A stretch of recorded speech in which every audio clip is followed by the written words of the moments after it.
the Bolivians are alleging that Mike Dwyer had been that he was involved with this organisation called the Croatian Liberation Movement, which is being described as an extreme right-wing paramilitary group. And that it says, according to the Sunday Tribune, they're saying here that one Bolivian newspaper yesterday said Mike Dwyer had fought in Yugoslavia in the immediate aftermath of the Balkans conflict, but he would only have been a teenager, so that story sounds bizarre as well. But obviously, Paul Anthony, just from a legal criminal point of view, I mean, obviously the Irish government is going to have to get involved in this. Already, we're you know, Micheál Martin is trying to determine what exactly has happened. But what should the Irish government be asking of the Bolivian government right now in terms of clarification? And what would be the implications if it turns out that in fact this man was shot in cold blood?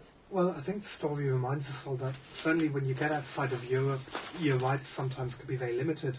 If this had happened in a country which is in Europe, you could go to the European Court of Human Rights in Strasbourg and in effect bring the authorities of another country to court and say you did not protect the life of my son, because even if you thought he was a suspect, you didn't question him, you didn't apprehend him possibly, you simply shot him dead. Once you get outside of Europe, and I think as the Columbia 3 showed, in terms of the laws of South America, they're very different often, the criminal justice systems there, to the one we have. And whatever the Irish government may say publicly, the bottom line is there's not an awful lot they can do about the Bolivian justice system, and one certainly suspects the Bolivian police and authorities are going to be sticking to their story and are unlikely to allow any Irish police to snoop around at the hotel.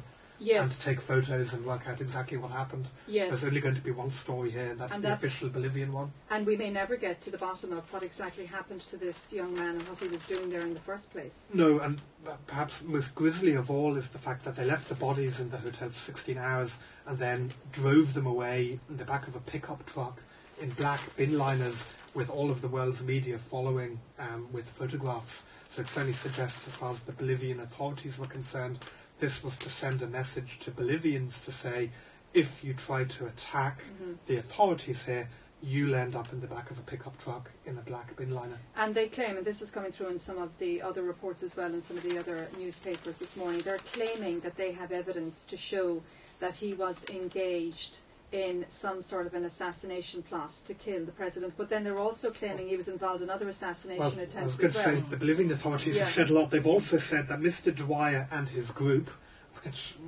nobody knows what group he's supposed to have had, are being held responsible for a bomb attack on a local cardinal using their rented car a week earlier.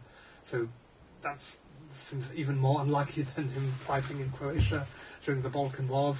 It seems unlikely they would attack a cardinal as well as the head of Bolivia. So it's almost like a plot from a program that used to be called the A-Team, which is one of the programs that he apparently mentioned on his Bebo or website. There's a reference to it, I think, in Sunday World, where... I mean, from the few reports that are emerging at the moment, he obviously was into he certainly was into this airsoft game, which is, and you see him, he's dressed in military fatigues with these rifles. They're not real rifles. So he obviously was into this sort of stuff, and there are stories that he was involved in maybe some work as a security person in Bolivia, but we still haven't got to the root of that. So, and you've also got to be very careful when you're abroad about the activities you engage in and who you hang around with. And the story that sprang to my mind when I read about this was, if you remember a few years ago in Greece, a group of British tourists were in Greece doing plane spotting, yes. And the Greek authorities had never come across this. They thought, how could human beings sit at an airport all day and watch planes? These guys are clearly spies. Yes, that's so they were arrested, prosecuted, held in jail for months as the most sophisticated international James Bond characters. And finally, after about 9 months, the poor Greek prosecutors realised they'd got a bunch of unemployed or underemployed English tourists who actually wanted to go to Greece to sit at the end of a runway and count planes.